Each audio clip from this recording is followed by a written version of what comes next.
Alright. So I'm taking a class on YouTube this semester. What the reasoning is why everyone likes YouTube.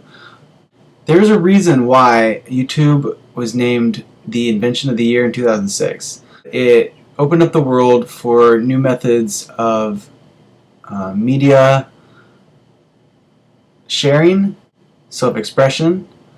So one of the main things that is in YouTube is the viewership. And viewership is all about fans or followers.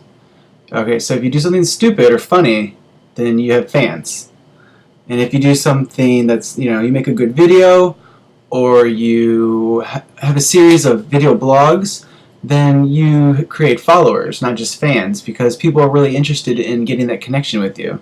Do you think that YouTube is basically fans or followers?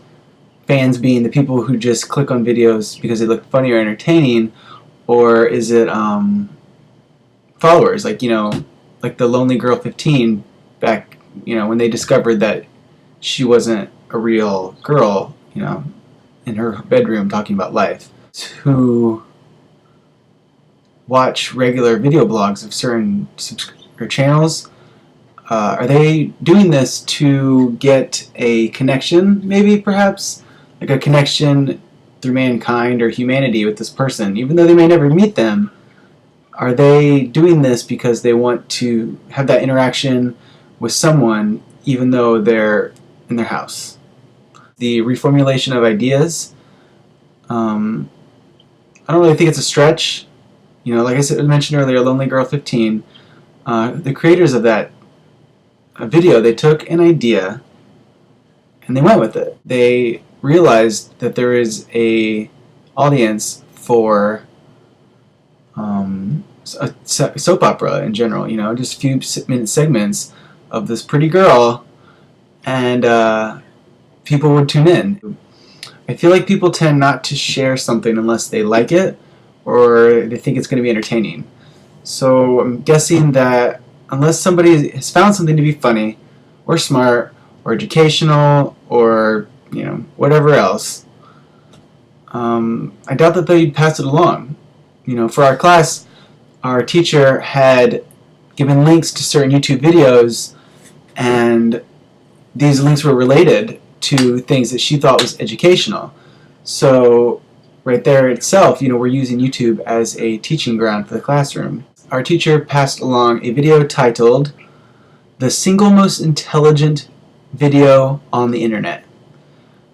At first, I turned it on, and it had a black screen, just solid black, and I was really excited. I was really interested in seeing where this was going to go, and I watched for about 30 seconds and realized that this was 10 minutes of solid black.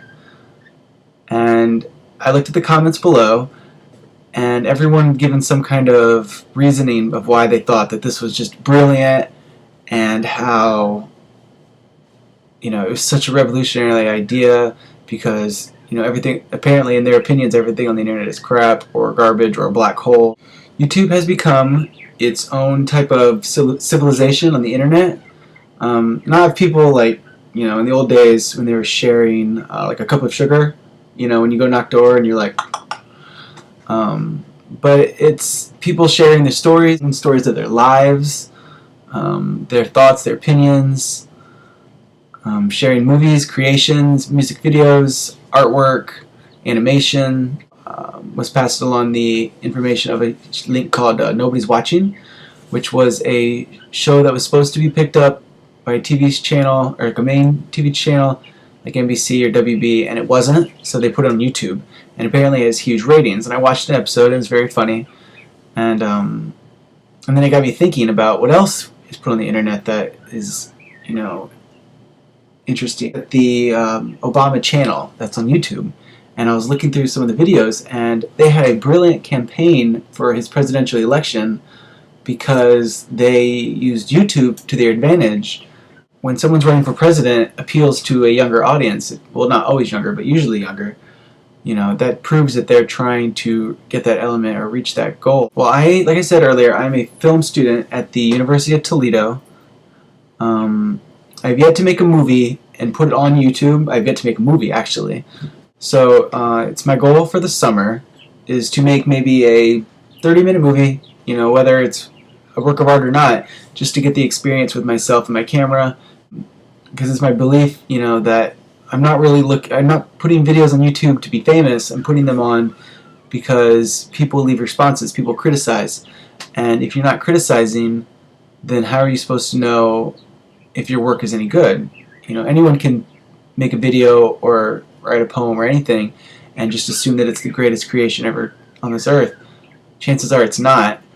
The more criticism and the more feedback you get from your fellow peers, the better your project is more likely to become, and your experience with video creation and film. So hopefully, we can learn from our mistakes and our criticism.